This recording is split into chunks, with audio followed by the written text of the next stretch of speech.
माटी कहे कुम्हार से तू क्या रोंधे मोहे, एक दिन ऐसा आएगा जब मैं रोंधूंगी तोहे। अर्थात जब कुम्हार मिट्टी को आकार देता है तो उस समय मिट्टी कुम्हार से बोलता है कि तू क्या रोंधेगा मेरे को, एक दिन ऐसा आएगा जब मैं तेरे को मैं अपने आप में खुद में मिला लूंगा। जय श्री राम मेरे प्यारे दोस्तों। आइए मिट्टी और आत्मा यानी कि शरीर, जो मानव शरीर है या जीव है, इसमें क्या अंतर है, थोड़ा सा फर्क को समझने का प्रयास करते हैं।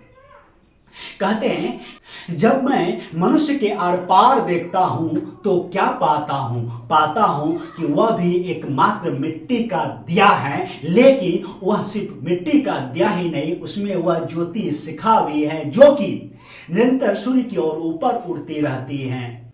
मिट्टी उसकी देह है, आत्मा तो वह ज्योति शिखा ही है, किंतु इस ज्योति शिखा को जो विस्मृत कर देता है, जो भुला देता है, उसका शरीर बस सिर्फ मिट्टी ही रह जाता है और उसके जीवन में ऊर्ध्वगमन बंद हो जाती है। और जहां ऊर्ध्वगमन नहीं वहां जीवन नहीं, वह जीवन व्यर्थ है।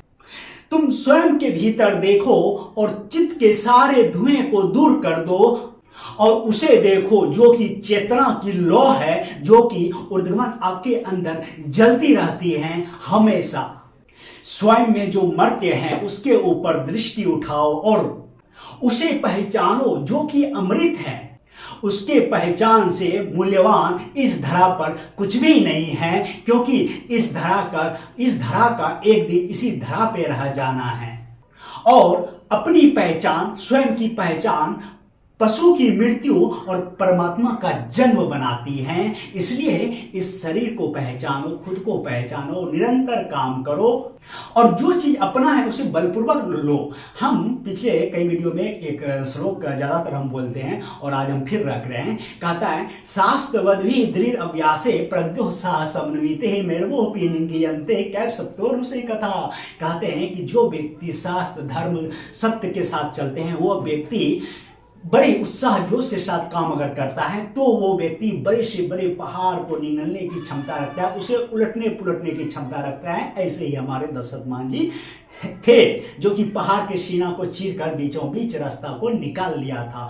मैं यही कह रहा हूं कि जब आप धर्म के साथ चलोगे, जब आप सत्य का मार्ग पर करोगे तो परमात्मा भी आपके अधीन हो जाती है। और कहते हैं परमात्मा बोल तेरे को क्या चाहिए। मेरे प्यारे दोस्तों, इसीलिए धर्म के साथ चलो, सत्य को पकड़े रहो, सत्य का कभी साथ मत छोड़ो। हाँ, लेकिन कर्म करना पड़ेगा, क्योंकि कर्म करने से ही आपको फल की प्राप्ति होती है। आपका अपना परछाई भी तभी प्राप्त होती है जब आप सूर्य में यानी कि धूप में बाहर निकलते हो। उससे पहले आपको अपना परछाई नहीं मिलती है ना। सफलता क्या है? आपका मेहनत है। आप जब मेहनत करते हैं तो सफलता आपके साथ चलती है, यानी कि आपके मेहनत की परछाई है।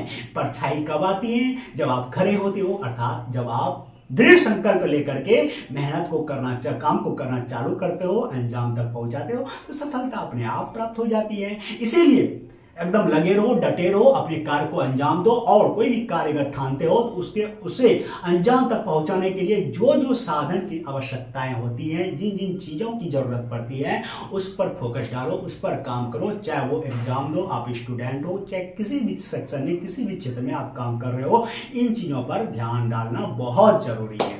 मिलते हैं नेक्स्ट वीडियो में, तब तक के लिए जय श्री राम।